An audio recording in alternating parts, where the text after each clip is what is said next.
supposed to just start. This is the step-by-step for the resin journal and bag charms. Before we get into it, there are a few safety things and setup things that you need to know. One, the resin that is in here, it's been safety tested, approved for kids.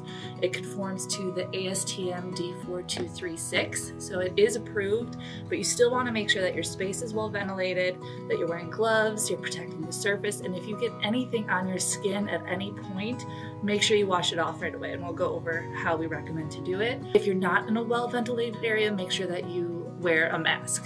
We'll get into it. The nice thing about this is we can edit anything out. It's taped shut. Step one, clean space.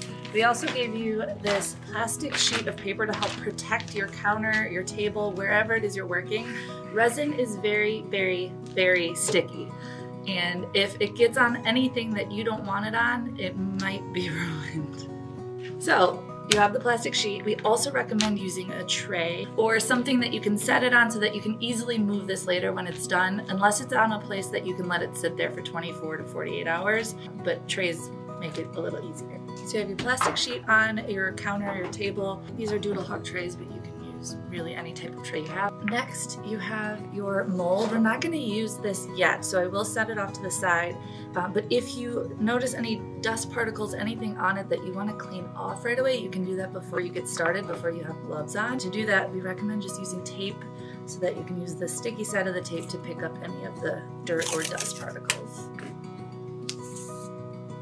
Since there is glitter in the kit, you might notice some little speckles of glitter on your mold.